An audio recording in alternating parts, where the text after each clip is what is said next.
You break an arm, the x-ray shows the jagged white line, the doctor points to it, and well, that's it, diagnosis made. Right, it's undeniable. Exactly. We love that kind of precision. We craves the binary, right? Yeah. Like it's broken or it's not. But when you start talking about cultural shifts or trying to measure who is the absolute best in a totally subjective art form, that x-ray machine usually just breaks down. Oh, completely. It shatters. Yeah, and you're left with this murky landscape of personal taste, nostalgia, maybe regional biases. But today, we are looking at an argument that claims to put the x-ray machine right back on the table. Okay, let's unpack this. We are looking at a fiercely uncompromising piece from the rotation report.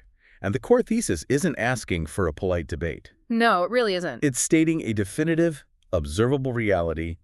Lil Wayne is the best rapper alive. And, what immediately sets the tone of this argument is its refusal to cater to the whole, let's hear both sides crowd. It's an aggressive stance, sure, but it's entirely built on a foundation of observable industry mechanics. We are going to look at the anatomy of absolute greatness today. We're talking about someone who didn't just participate in a genre, but completely rewired its DNA. It's like studying the blueprints of a skyscraper that totally redefined a major city's skyline, You don't just stand on the sidewalk and measure how tall the building is. Exactly. You look at the impact. Yeah. You look at how it changed the zoning laws, how it forced every single architect to, change the way they built their buildings afterward. And to understand that blueprint for you listening, whether you're a diehard hip-hop head or just fascinated by mastery, we have to start with how he captured the culture's attention in the first place, the era of absolute dominance. The chokehold era, as it's so accurately described in the source. And I think we have to be clear about what dominance meant in this specific context. Yeah, lay it out for us. Well, in a standard music industry cycle, an artist drops a highly anticipated project, right? They tour, they disappear for 2 years, and then they repeat. The classic album cycle. Exactly. But Wayne's dominance was a totally different beast. It was an omnipresence. It was mixtapes, features, leaked tracks, album cuts, all happening simultaneously. It was an avalanche. I mean, the analysis specifically hones in on Data Drought 3 and Dedication 2. These weren't just culturally popular. The author actually calls them mandatory listening. Mandatory. That's the perfect word. Right. If you were outside, if you were breathing oxygen during that 2 to 3 year window, he found you. You couldn't escape him.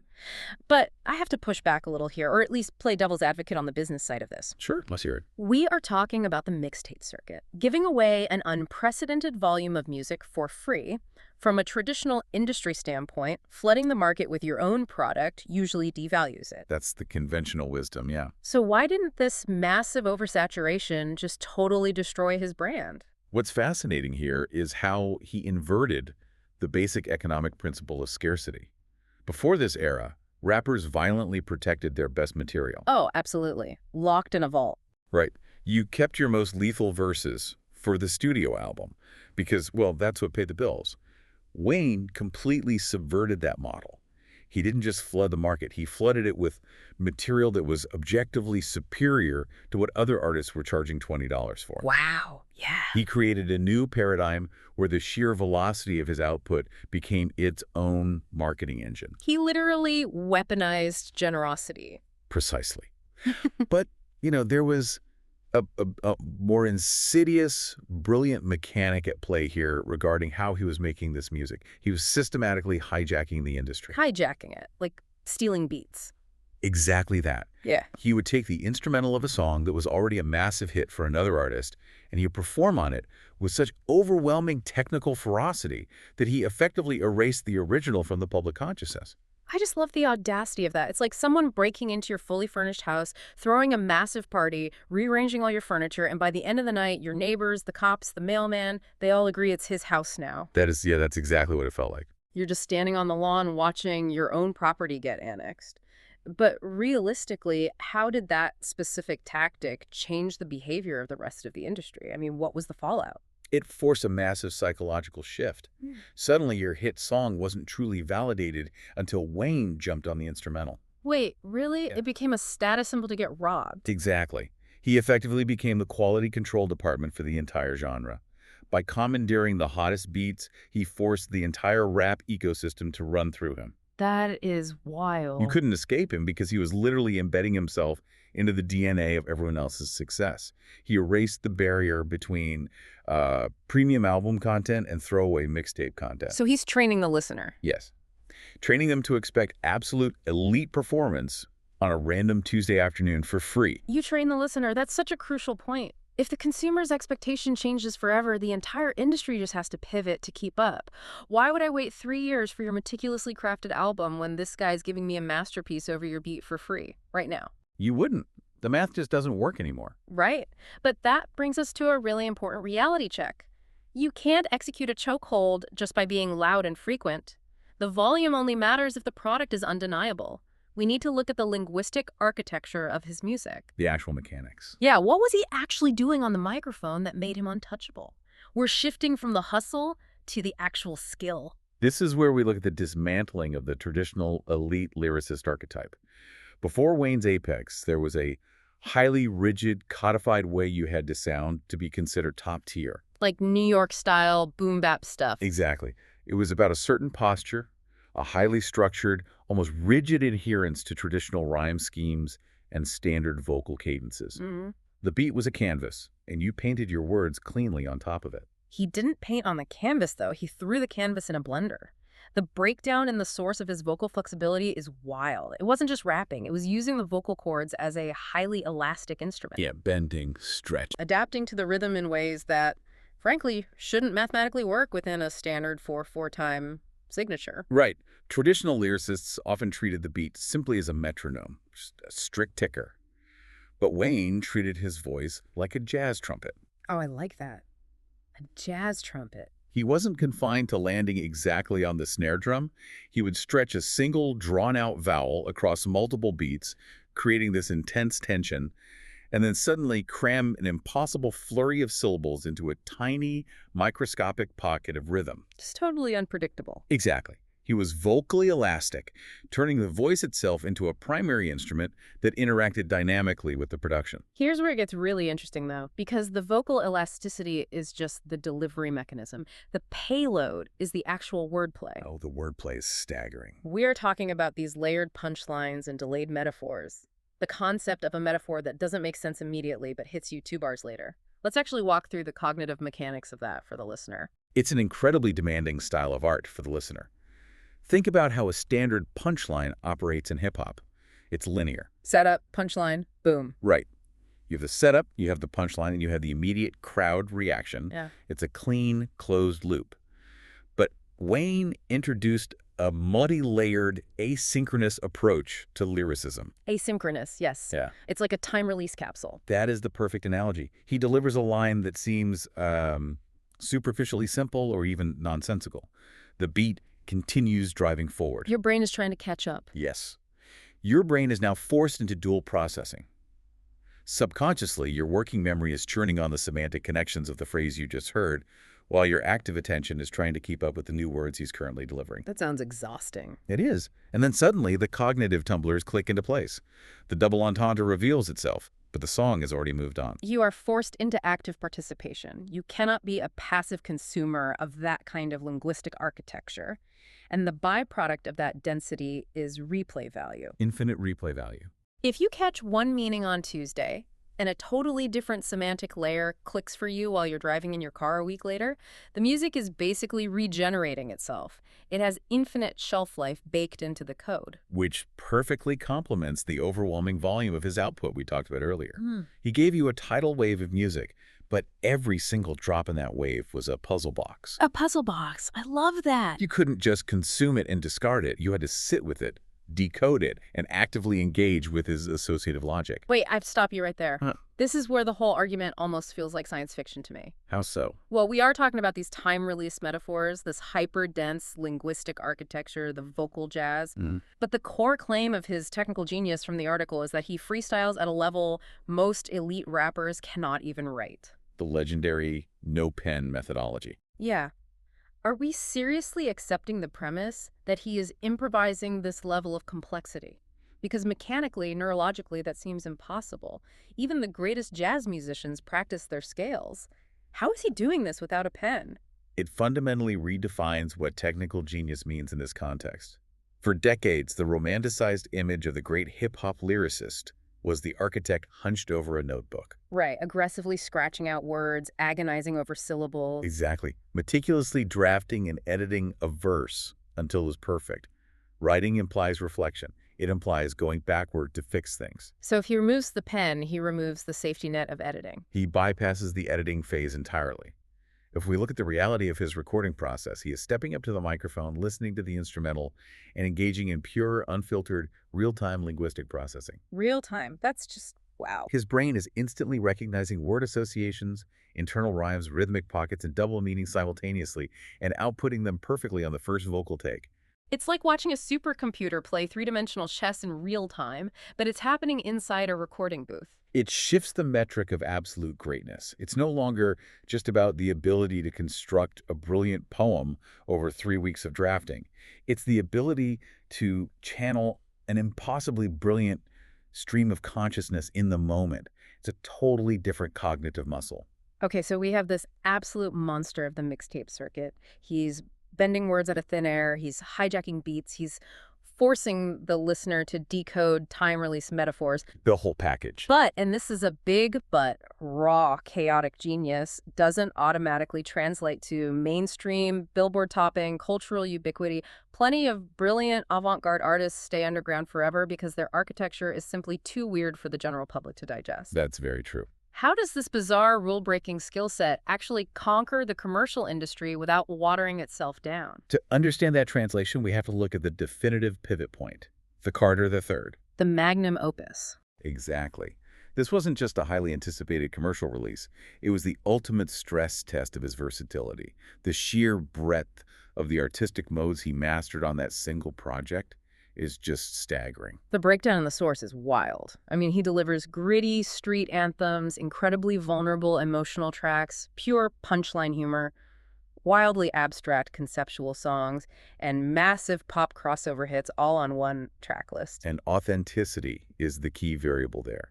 Usually an artist has a defined lane. You have the conscious rapper for emotional depth, the street rapper for realism, the club rapper for anthems. Right, you stay in your box. Attempting all of them on one project is usually a recipe for disaster because the audience has an incredible radar for inauthenticity. If a street rapper tries to make a sugary pop rap crossover, the core audience rejects it almost immediately. It's the Olympic decathlete analogy. You have guys who are built exclusively to run the 100-meter dash, and guys built entirely to throw the shot put. Right, specialists. But Wayne on Ty Carter III is the guy who steps onto the track and wins the gold medal in every single individual event. He's not just scoring enough points across the board to get the overall trophy. He is literally setting the world record in the sprint, walking across the field, and setting the world record in the high jump. If we connect this to the bigger picture, the commercial dominance of that era proves something incredibly dangerous to the rest of the industry. Dangerous. Yes, because he didn't achieve global pop dominance by watering down his mixtape style. He didn't look at the mainstream radio requirements and say, okay, I need to simplify my delayed metaphors and stop bending my voice so the casual listener can understand me. He didn't compromise the weirdness. He doubled down on it. Huh. He proved that his chaotic, associative, rule-breaking style was the exact recipe for global dominance. He didn't conform to the mainstream. He grabbed the mainstream by the collar and dragged it, kicking and screaming, into his alien landscape. He dragged them. Yeah, he made the bizarre commercially viable at the highest possible level. He didn't meet the culture halfway. He forced the culture to relocate entirely. And by proving that this totally liberated, ruleless style could sell 1 million records in a week, he effectively printed a new currency for the entire genre. A completely new standard. Which brings us to the lineage, the progeny. Wayne didn't just raise the bar, he changed what the bar even was. So what does this all mean for the people who came after him? What does a post-Wayne hip-hop landscape actually look like? It looks entirely liberated.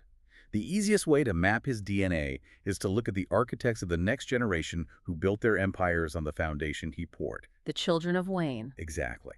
We can look at 3 distinct pillars of the modern era highlighted in the text: Drake, Nicki Minaj, and Young Thug. Each of them inherited a very specific, crucial component of Wayne's shattered mold. Let's pull the threads on that, starting with Drake. I mean, Drake is arguably the biggest artist on the planet right now. Where is the Wayne DNA in Drake's architecture? Drake inherited the emotional versatility and the conversational punchline. We talked about how Wayne proved you could pivot from an aggressive, hyper-technical rap verse to a vulnerable, melodic, emotional hook without losing your credibility as an elite lyricist. Right, which used to be a massive taboo. Huge taboo. Before Wayne, singing or showing deep vulnerability was often seen as a weakness in top-tier rap. Wayne beta-tested that emotional elasticity. Drake took that specific permission slip, the ability to be a crooning, emotionally transparent R&B presence who can instantly snap back into a lethal, punchline-heavy rap cadence and built a global empire on it. He took the prototype and mass-produced it. That makes perfect sense. And what about Nicki Minaj? She's such a distinct entity. Nicki inherited the theatrical vocal bending and the stacked associative metaphors. We discussed how Wayne treated his voice as a malleable instrument, pitching it up, growling, stretching syllables. The jazz trumpet. Exactly. Nicki elevated that to high theater. Her ability to shift personas mid-verse, changing her vocal tone, pitch, and cadence to signify entirely different characters while delivering unbelievably complex, layered wordplay. That is a direct continuation of the linguistic and vocal architecture Wayne pioneered. It's incredible. She took the vocal elasticity and weaponized it with incredible precision. The shifting personas mid-verse. It's like vocal schizophrenia in the best possible artistic sense. And then you have Young Thug, who is almost aggressively experimental. Young Thug represents the inheritance of absolute, unbridled vocal freedom and abstract experimentation. If Wayne bent the traditional rules of how a rapper's voice should sound, Thug looked at the rules and incinerated them. Just burnt them to the ground. Completely. Thug's approach using the voice as pure instrumentation, prioritizing melody, raw emotion, and abstract rhythm over traditional pronunciation and lyrical clarity traces directly back to Wayne's most experimental, boundary-pushing mixtape cuts. Wayne walked so Thug could levitate. Wayne walked so Thug could levitate. That is a heavy statement. This raises an important question, though. If you look at the entirety of modern rap right now, the dominance of melody, the eccentric vocal choices, the complete disregard for traditional bar structure, would any of this exist if Wayne hadn't first normalized sounding completely free? It's a great question. If he hadn't stood on the front lines and taken the bullets from the traditionalist hip-hop purists? The inescapable conclusion is no. That kind of widespread cultural shift doesn't just happen spontaneously.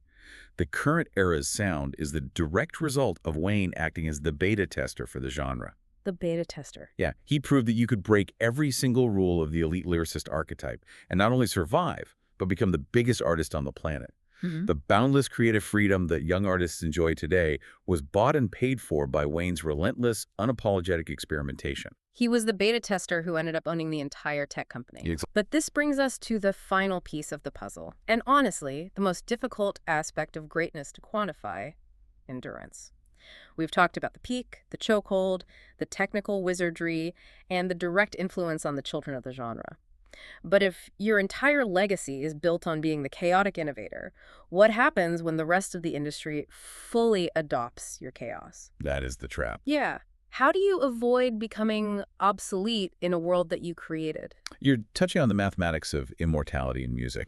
Longevity is the ultimate filter. A lot of brilliant artists have a white-hot peak, and a lot of artists manage to stick around for a long time. But rarely both. Very few artists achieve both simultaneously. Right, because let's be honest about how hip-hop usually treats its veterans. If you emerged in the late 90s or early 2000s, your survival mechanism today is usually the nostalgia tour. Oh, almost always. You go out, you perform your classic hits from 20 years ago to an audience of people your own age. Everyone buys a t-shirt, and we all remember the good old days. You become a legacy act.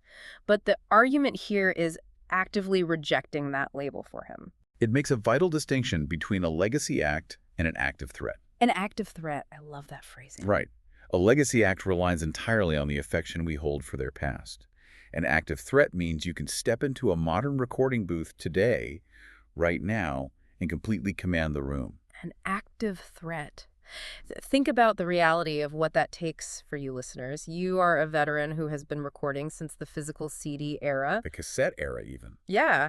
And you step into a studio with a 22-year-old superstar who is riding the wave of a totally new rhythmic style. The beat is faster, the hi-hats are frantic, the sonic landscape is alien compared to the beats you rapped over in 2004. And you don't just survive on that track, you out-rap them, you steal the song. It requires an extreme, almost unnatural level of adaptability, but an adaptability that is deeply rooted in a mastery of the fundamentals. The processing speed of his brain hasn't slowed down. The supercomputer is still humming. Exactly. His ability to access those time-release metaphors and deploy that vocal elasticity is still functionally elite. He isn't relying on our memory of how great he used to be. He is engaging in present-day lyrical combat against the current champions of the genre on their home turf and winning. And for you listening, I think this is where the music specificities expand into a universal lesson about mastery. It doesn't matter if you are a software engineer trying to learn new coding languages, a business leader navigating a totally restructured market, or an artist adapting to a new medium. The principle is the same. True mastery isn't just about dominating your original era and resting on those laurels. It's about taking your foundational genius, your core processing power, and figuring out how to effortlessly translate it to entirely new foreign landscapes. Wayne didn't freeze in 2008. He took the freestyle ability and the abstract wordplay, and he continuously recalibrated it to dominate the soundscapes of 2015 and 2020 and beyond. It's the difference between winning a specific championship in a specific year and becoming a grandmaster of the sport itself. A grandmaster. Yeah, if you are the best in one era, you are an elite talent. If you dictate the terms of engagement across multiple eras, you are an anomaly. A grandmaster of the sport. We have covered a staggering amount of ground today analyzing this unapologetic blueprint. Let's pull back and look at the whole skyline. The foundation of this argument rests on four undeniable pillars from the source. First, we have impact. The objective reality that he fundamentally rewired the sonic and operational mechanics of the genre. The blueprint. Right, shifting it away from rigid traditional structures into an era of unprecedented vocal and lyrical elasticity, while completely monopolizing the distribution models. Second, skill.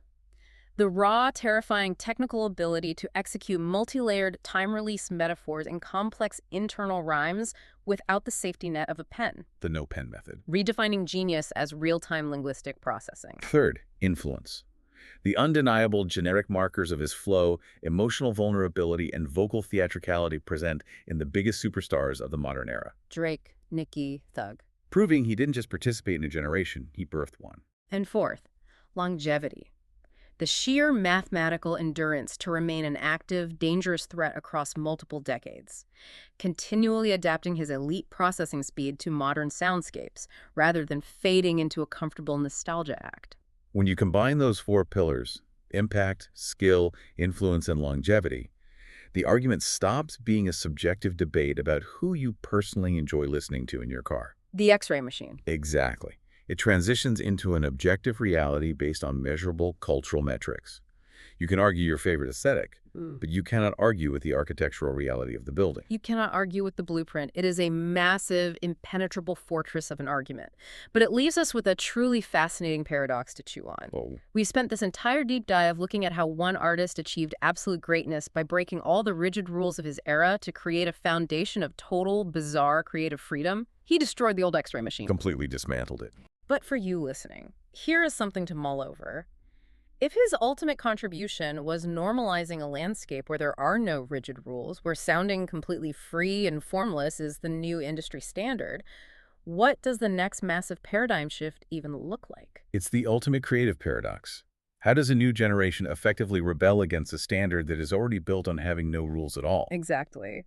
When the blueprint you inherit is pure chaos, how do you redesign the building? Do you invent new rules, or do you find a new way to break? That is a question for another day. Thank you so much for joining us on this deep dive. Keep questioning the blueprints around you, and we'll see you next time.